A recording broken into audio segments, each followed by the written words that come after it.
Hi, I'm Julie, and this is Sean. Welcome to Plants to the Rescue. So we entitled this "'Tis the Season for Holiday Stress. Anxiety and Stress." Anxiety, stress, same thing. Whatever, something like that. And that's what we're here to talk about today. So the first thing that I want to say is we've been starting to get more visitors to the channel. And thank you so much for that. It really is an encouragement to us. But the first thing I do want to say to you guys is we are not preaching to you. At least we hope it's not coming across that way. I really hope that you are getting that we are in this with you. We are in this journey with you. We have not arrived. We are still food addicts. We are still very much in the process of this. So that's where this video is coming to you from, a place of, we really just want you to come on the journey with us of, will we make it to this elusive goal? What do we think of the whole food plant-based journey? What parts are working for us? What parts are difficult for us? And what parts do we love? What parts we love, what's hits, what's misses, and just the reality of it. I think that's not always shown. No. Out there is the reality. I think a lot of times what you see is like everybody's success story, and it's not always successful, and it's not always perfect. Right. Which leads us to the holidays. Which leads me to saying, and I didn't tell you I was going to ask you this, but in your opinion, have we ever done a holiday the way you actually in your mind wanted it to go as far as whole food plant-based eating? I feel like we did once. I don't feel that. I feel like we came closer to it once. I feel like we did once. When was this one time? The first time we did the Chef AJ's the caramel apples? Yes. So you're talking about that Halloween. Year. No, that year. Because then we did the stuffed beast, Dell's stuffed beast for Thanksgiving. Yep. Chef AJ stacked caca that did not taste good. I can't believe you just said that. It doesn't taste good. Okay, Sean's real honest about things. Oh my goodness, I can't believe you just said that. I didn't like it. I thought the it was holiday gross. stack. Yes, it was you gross. didn't like that. That year. No, because then we went to my daughter's house for Christmas and completely blew it. We didn't blow it. That was when we had a whole bunch of pomegranates. Really, that's also the year that she made me that giant cake. No, that was the year before. Wait, I think you might be on to something. Oh my goodness, that was last year we did good. Right, that's what I'm saying. Was it last year? It was last year. Because we went there and we had like 1,000 pomegranates. We had 1,000 pomegranates. I mean, we did overeat a little bit on dates. Because we had that date log that was just dates and nuts. And then we had a package of dates. So see, still, I don't feel like we didn't nail it. I don't feel like we had the intention. That's it. No, you said it. That's exactly what I was going to say. No, that's what I was going to say. That we had the intention. No. I will speak for myself and then you should speak for yourself. Why don't you speak for yourself first? You feel like you did nail it. Or you feel like you came close to nailing it. No. Okay, so speak your piece. I had the intention to nail it, but I didn't nail it. How close do you feel like you came close to eating when you thought about how you wanted to do the holidays, how close did you come to achieving it? Not very close. See, you just were saying that you did. No, Are you getting mixed messages? No, I was saying that that year we did the best that we've done. Okay. That's what I was trying to say. All right. Like we had the intention, like we brought the food. The right food. We brought the right food, we just overate on it. But I think that was the only year. Yeah, I think that was last year. Although was it last year? The first time we tried to do sofas. I'm trying to remember what we did for the holidays. All right, I know what we did last year for Thanksgiving. Yeah, we did. I did the better board. I did the better board for when that was Thanksgiving morning. Yeah. Well, we had a brunch. We had a Thanksgiving brunch instead of a Thanksgiving meal, and I did the better board from Jane and Ann Esselstyn. Oh, it was so good. It was fantastic. That was delicious. You should look that up on YouTube, for real. It was so good. That one was wicked good. And my daughter and her wife ate here, and they are not vegans, not even close. And there was like not a drop left on the board. No. We demolished that thing, and they loved it too. And that's very rare. It is for Megan and Lynn. They will try things here and there, but they demolished it with us. And so that was totally a hit. And I would recommend it to anyone that is hosting and they're hosting people that are not vegan. And that and you made the was it Drina? Drina Burton's chickenless noodle soup. Mm-hmm. No one ate it except for me. But I put it in a crock pot. But if you're also hosting that recipe, Excuse me, my allergies are going nuts. I will forever recommend that recipe. So for myself, I feel like I blow every single holiday. And that's kind of what I wanted to talk about today. And I hinted about it the last video that I made, that I would already be at goal had it not been for the holidays. And I kind of like said it kind of like jokey, but I meant it. Like I meant it 100%. The holidays derail me. And they don't derail me for a day or even a couple of days. They throw me for a couple weeks. Yep. And then I'm right back. Like whatever progress I made, whatever weight I lost, I gained right back over the holidays. And maybe not quite as much, or obviously I would have never lost 190 pounds. Clearly I am losing, the trajectory is going down much more than it's going up. But what I'm saying is I think we would already be where we both want to be, if not for the holidays.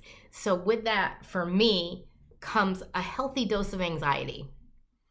And this year's even more different than years past, because a lot of times I'm in control of the holidays because they're mostly at my house or at my daughter's house.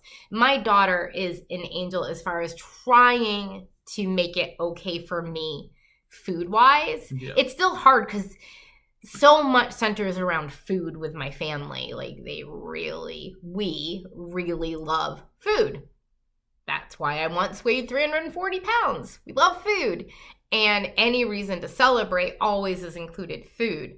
But I have to say, at least going to my daughter's house, she's a lot more cognizant of my need to eat a certain way. And she's much more accommodating for that. But this year, we are going to my mom's, and my mom really pushes food hard, and she really, really loves food. And she loves feeding people, and she doesn't like it when you don't eat. No.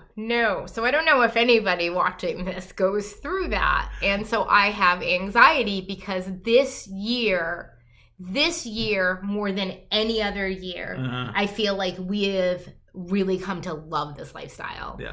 There were many years where we were close to this path, tiptoeing in and out of this path, and it was it felt a little bit like drudgery and work. It really did. You keep watching that way. I keep seeing your eyes that way. Are you looking at the camera? Because I never know where to put my eyes when I do this thing. Neither do I. I just feel uncomfortable. I look at me and then I'm like, nope, I should be looking at the camera. And then I'm like, I don't know. Anyways, sorry. We're just being Sean and Julie. Anyways, a lot of times we've been very close to a very clean, whole food, plant-based path. No, we have. And we'll do it for a little bit and then we'll deviate a little bit and then we'll come back. Happen. But it felt like work before. And it felt like I have to do this, but I don't really want to. This year was the first year that I fell in love with it. And it makes me worry. Yeah. Because I love it. I talked about on here before what an apple tastes like now. As you can tell, I'm still a big guy. As you can tell. And I love my food. Well, I know, but tell them how much you once almost weighed. But I was a big boy before. About how big? I was probably, we don't really actually know how much I actually weighed. Around 400. Yeah. Around 400 pounds. Yeah. And his father died at age 42, and he weighed about 600. Yeah. So, yes. and I weighed 340, and so we were going to die. So this is a very serious thing for us.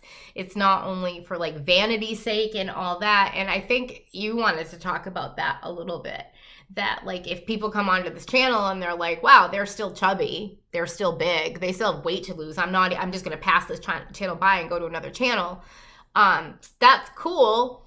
But, you know, we've both lost an enormous amount of weight so far. And for us, this is more about the journey and more about falling in love with the lifestyle and more about health, really, than being, you know, a super skinny person, super skinny, perfect person out here in the YouTube world.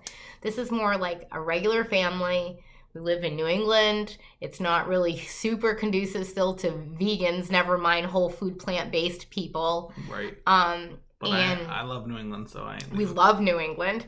But I'm just saying, in general, it's not, you know, if we try to go out to eat, there aren't the options for clean vegan food. No. There's some vegan options like at Burger King, or I think they do at Taco Bell, maybe KFC out here. I'm not really sure. Bless you, son. Bless you, my child.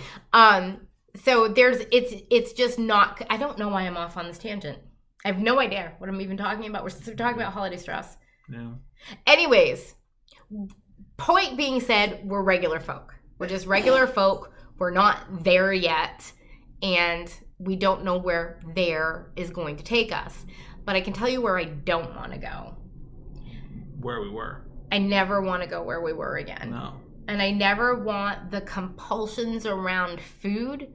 Not that there's not any, because there is. There is. But not the way it used to be. No, not at all. My husband used to have to sleep straight up in a bed, propped up. And I'm not going to get into like the mess of why you had to sleep that way. But it had to do with GERD, gastroesophageal reflux disease. He was sick. He was dying. And he was dying at a really young age. And I don't mean that. There's like no exaggeration here. You are on your way out. Yeah. And I also had a whole bunch of lifestyle diseases that were starting. And I really, later on, we're going to do a video over the next couple of weeks, or I'm going to do a video on, do I consider whole food plant-based diets to make you bulletproof? I'm going to probably be doing that next week. Long story short, I don't believe they 100% make you bulletproof. But I do think that they save your life. They help. They save your life. Lot. No, they save your freaking life. They save your life. I agree. That's what I'm saying. That is, I just totally lost my earring in my hair. But I like that look. That's cool. Anyway, do you see it? I don't see it. Oh my goodness. It's stuck. It's totally stuck. But anyways, back to the holidays. So where do you get thrown? So I get thrown weeks before it's even the holiday. So I wanted to add in that I also think it's very unfair because the huge eating holidays are also in the colder weather. And the colder weather on top of itself makes me want to eat more. So then you add in the holidays that also people eat a ton during these particular holidays. And I don't know which plant-based doctor I was watching recently. I want to say it was Neil Barner, but it might have been Gregor. I don't know which one it was. If you know, put it in the comments below. But I was watching a video where he said that it is normal to gain weight during the colder months. Like biologically, evolutionary-wise, it is normal. So we are similar to animal. I mean, we're animals. We're a different type of animal. And we do kind of store up for the winter. And maybe we're not, going into hibernation. But if you look back through our ancestry and our history, food was more scarce in the colder months, especially in the colder climates. So we naturally gravitate toward eating more and putting some weight on. So we already kind of have that working against us. Right. Then you add in the holidays. It's and kind of my unfair. Goodness, walk through a store. Right. That sets me up like now. Actually, from like the week before October until Valentine's Day is done, but not even, because then they start with Easter. But especially this time of year. Yeah. You walk into a grocery store and it is like fa-la-la music is already playing, and there's, you see the gingerbread kits all set up, ready to go at the front of the registers. Plus the commercials. Oh, I know. like nonstop. You get bombarded with like, oh, it's holiday, and then they show like the tables with like so much food, but like 10 people there, and there's enough food to feed Thousands. a whole friggin' city. Yep. So I mean, it's not really like fair. You're constantly bombarded with food, and your body naturally is like, I want to eat more. It's cold. Right. It's cozy. I mean, obviously, unless you live in like a warmer place, and you are less active. Even if you're someone like we go to the gym a couple times of the week, and I run 5 days a week. When the colder months start, I'm not going to be running outside anymore. So I'll end up just, doing maintenance running on a treadmill at the gym, which is not the same as doing like a 8-mile run outside. right? So that physical activity starts slowing down as well too. And we tend to come inside earlier because it's dark out and it's freaking, if you live where we live, freaking freezing. Like we're talking 0-degree temperatures, and you come inside and want to get cozy In front of the warm, in front of the TV where all those food commercials are. So it's like Correct. there's a lot going on. So you have to deal with food pushers, you have to deal with commercials, you have to deal with going to your grocery store and seeing all the stuff everywhere. And for the most part, I can play a lot of mind tricks with myself in the grocery store because I know that gingerbread kit has probably milk and eggs somewhere in there. So I can play that mental mind game. The holiday cakes and all the other stuff that they've got out, the holiday cookies. I can, and I don't go and I don't look because I might find out it was accidentally vegan. But in my mind, I'm like, that's not even vegan. Right. Plus, they usually put it in places that we don't usually shop in anyways. No. Usually. We're in the produce section. We have learned to do that. We are like in and out of the store. Right. That's what I'm saying. Go ahead, Sean. Go ahead. No. Finish. Where were you going with it? I was just saying, like, because we have our set areas that we go to, the places where those things would typically be set up, we don't even go by. Although sometimes they have them at like the end caps, whatever that's called. And sometimes you have to walk by it, but a lot of times, like, we'll be traveling by it and I don't even look because that isn't somewhere that we go. We usually hit up produce, go get our non-dairy milk, go to the organic section. We're out. And we're out. And maybe we'll run like to the cereal section to pick up our old-fashioned oats or something. Or the bean section. But we know exactly where the stuff is, and we're very, very like tunnel vision about what we get in a grocery store. But you're not completely immune. Like, no. I do see it especially when you're near the checkout. Well, right. Kind of like at Big Y yesterday. They have, like, in the entrance now, there's a huge section now where they put the seasonal stuff. So it's not like you're not going to avoid it as a whole. You're always going to run into it because they're going to find ways to make you bump into it. No, and then it's the parties and the holiday work parties, the this, the that, the everything that you're invited to.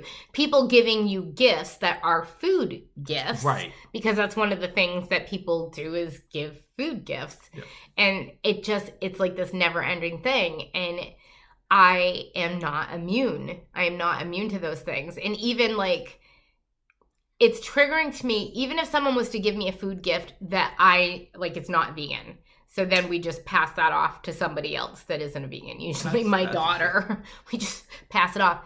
But we've given it to neighbors too. It's in my head though. Yeah. It's in my head. Okay, I could not have these Reese's peanut butter cups, but now it's in my head. But I could have the Justin's peanut butter cups. Yep.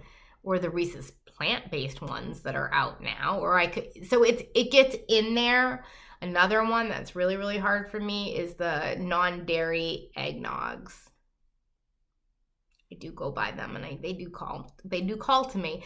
And there are great recipes. Jerudi's got a great recipe. There's so many out there. That one year with the white sweet potato. No, that one is good. It is good, but it's work. And that's the other piece. Thing, yep. That's the other piece. And I want to talk about that really quick. And I am watching the time, Sean. It is difficult if you are the primary one doing all of the cooking or most of the cooking, and that would fall on me. During the holidays, sometimes you just want a freaking break.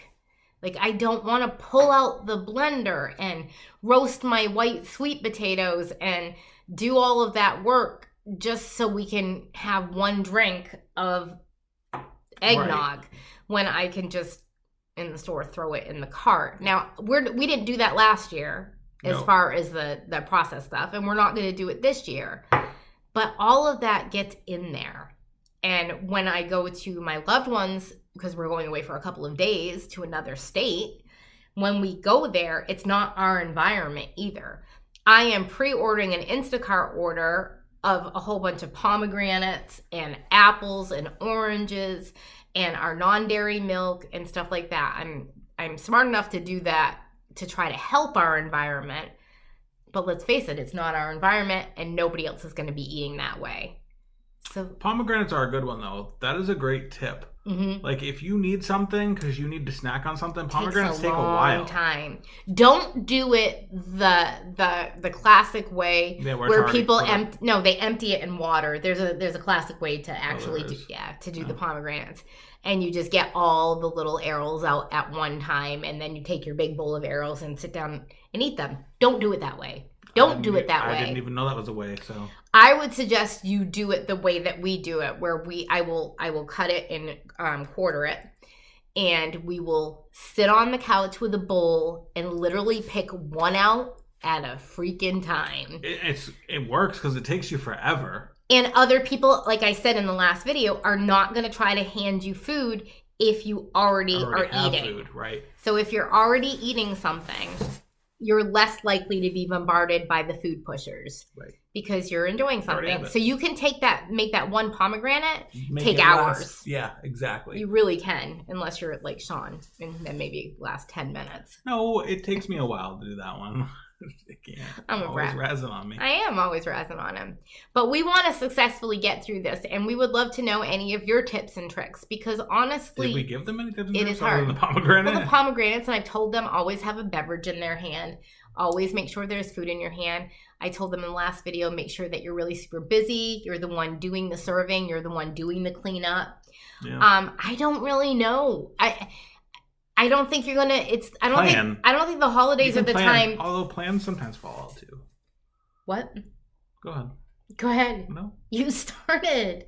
Go. Oh my goodness. He does this, and then I say it, and then he gets all embarrassed and doesn't want to talk. I don't remember what I was gonna say. That's why.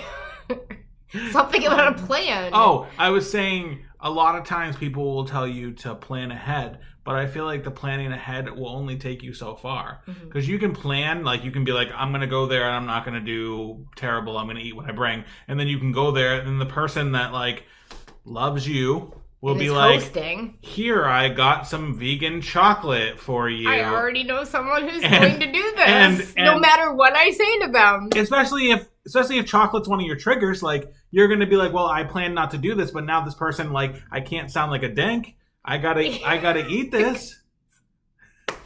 This is going to happen to us. So this is why we're bringing it up. Like, we know a very well-meaning shall not be named person in the family that cannot wait to celebrate with us and loves us so much and is actually super proud of our weight loss, like talks to strangers about our weight loss and is so proud of us for losing the weight. Yet they who will not be named, they who shall not be named, still wants to she's already saying, I found this shop that has these fancy... We're not naming her, but we're... She's not going to watch it. I don't think she'll watch it. She might watch it. But, if you do, I love you. We love you so much, but please don't give us sugar. Like, please don't give us sugar. Begging. Sugar is crack to me. Yeah. It literally is crack. But she already said she found a shop, and I said, Mom, I just said, Mom! No! Bona! I just said, no, Mom. His nickname for her is Bona. Anyways, it doesn't matter. Okay. It doesn't matter. I'm blushing so bad. She is like the most supportive of my weight loss. She is really so flippin' proud of me. She calls me Peanut now all the time because I I only weighed 4 pounds when I was born.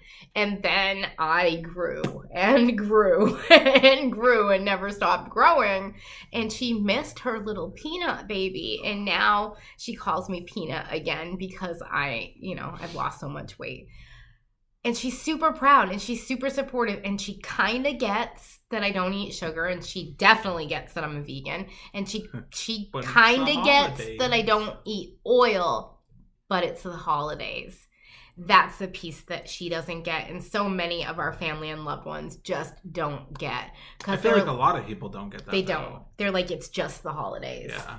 And it's just one day, but the truth is, for someone who's a food addict, and I'll speak for myself, as soon as I have that, it's not going to stop there. It's just going to continue. And I already struggle. Like right now, I already struggle eating too much rice. Like, rice isn't a bad thing. I eat too much of it because I have a massive appetite. We've been whole food plant-based for a really long flipping time, but we're still not at goal because I will overeat on potatoes. Right. He will overeat on rice. Hell, I'll overeat on flipping kale. I am the weirdo in the corner. And no, you're not gaining any weight overeating on kale, but you can gain weight from overeating on oatmeal and potatoes and rice, and we do it.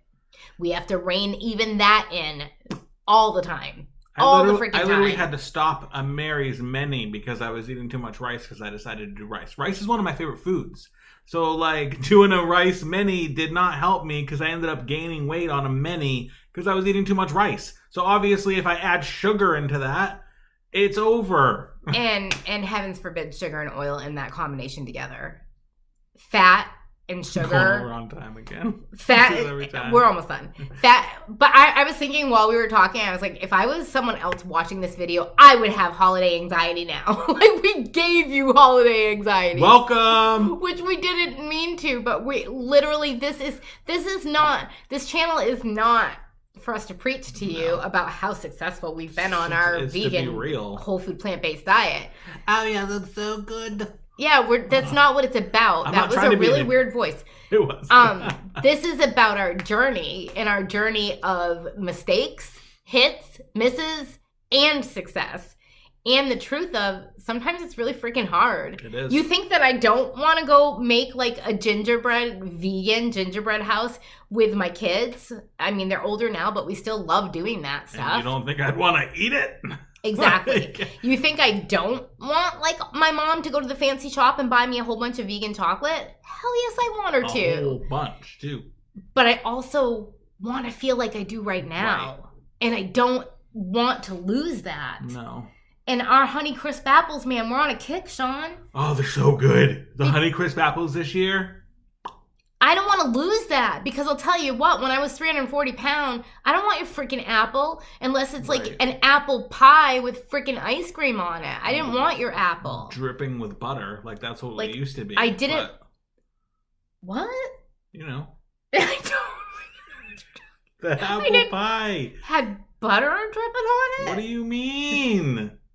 You pour butter on your freaking apple pie? No, but when you make it, you put a ton of butter in it, so it's in the buttery. Pie crust. What do you mean? Oh my word! I just had like visions of him pouring freaking butter on there. No. Anyways, we're gonna cut this short in a minute. We're gonna keep talking about all of this, and who the hell knows? I really hope that I get through the holidays in one piece and not add more pieces. Other people probably watch this and are like, yep, they're from New England. They're so stupid. Anyways, we're not. We're just whatever. I really hope that I can, because I feel like once we get one under our belt where I was able, you gotta go stop that, babe. Go ahead. It's okay. I really feel like if we get it under our belt, that we got through one holiday and we didn't overeat, and we ate exactly what we intended to eat, I think the next holiday and the next holiday will be so much better. And I think that's what I'm hoping for the most, is to just get through the holidays and do the best that I can and get some momentum for the next holiday. Anyways, Sean's back. We're taking off. That's it for today. This was a weird video. And the next video that I make, probably next Saturday, What did you say it was going to be on? I'm going to do, it'll be a solo one on, because I just lost a friend to lifestyle stuff. And I'm going to talk about that a little bit. And I'm going to talk about whether the whole food plant-based diet is a bulletproof solution. And what I think about that and what I think about my own health. All right. So we wish you, once again, all the peace and love in the world. And we hope we didn't cause more holiday anxiety for you. But we have tons of it ourselves. I wish I could relax and breathe and really enjoy, because that's what I want. I want to enjoy. And we might. The sights and sounds. Yep. I want to enjoy being with my loved ones. Mm-hmm. I want to enjoy the sound of laughter and the music. And I really want those things, those senses to be increased. Like the sense of taste, I would like to chill out. And the sense of hearing and all of those senses, and touch, like hugging your loved ones, feeling the snow as it's falling down. Just, I know it sounds corny, but for food addicts, holidays and the sense of taste and smell and sight of the food rules us. Yeah. And I really want the other senses about like touch and sight, but looking at different things like the lights. Oh God. And other different things. To be what I focus on. The sounds of children's laughter, the sounds of the Christmas music, and all of that. I feel like food addicts miss that more than people that aren't food addicts. I mean, I can only speak for myself, but since even I was a little girl, long before I actually even had a weight problem, I already had a food problem. It just hadn't materialized in my body yet. I was a food addict in mental training. And that was what, when I was little, the holidays were about toys and food. That was it. And then by the time I was a teenager and I didn't really give a crap about the toys as much, it was about food. And as an adult, it's always been about the food. And I am excited about our treats that are coming. Yeah. But at the same time, I don't want that to be so much of my focus. Right. And it's hard. Like Sean and I have talked before, I'm a recovering alcoholic. And for me, I don't have to have alcohol to stay alive. So honestly, the food addiction is way harder for me. At one time, my alcoholism was a much harder addiction to get under control. But then I just turned from that into food. And the food, it's hard. It is a hard battle, but I do believe it's a battle that can be won. But I don't believe in moderation for a food addict. I don't. I wish that I did. And for years, we stayed stuck because that's what we wanted, was moderation. We wanted to be able to make the one pie, the one Christmas cookie for the holidays, and eat it like a normal person would. Have the one cup of non-dairy milk with your 2 cookies and call it and go to bed. But for this food addict, if I tried that, I'm in bed thinking about those damn cookies nonstop. I'm not in bed. He's eating them. I'm out of the bed eating them. I'm in bed sweating bullets trying not to eat them, but then for breakfast I'd end up eating them all. I ain't waiting for breakfast. He's not. And it's a thing. So for me, I can't ingest sugar, and it's what I'm getting to more and more. And maybe at some point when it's not during a holiday, I could have a serious sit down with my mom or with my daughter or any of my other loved ones and be like, I'm a recovering alcoholic. You know that I'm in recovery from cigarettes, and you would never offer me a cigarette. And my mother would never offer me a glass of wine or a beer. She would chop someone's hands off if they tried to do that to me. So there might be a time to have that talk with my mom and be like, you would never offer me those things. But for me, that sugar is like crack. That sugar makes me sick. Right. And that sugar is going to lead me to having heart disease or diabetes. a heart attack, a stroke. And I don't suggest that you have these chats during the holidays. No. They're kind of like a buzzkill. But it causes holiday fights. But I do think that at some point, I might have to have those talks with some of my family members. And it's hard because they're still in the throes of their food addiction and they're still in the throes of morbid obesity. So it's kind of hard to have those kind of talks. But anyways, we'll save that for another chat. We went way over. We love you. We hope that you have a great day. Peace and love. And we'll see you soon. Thanks. Bye.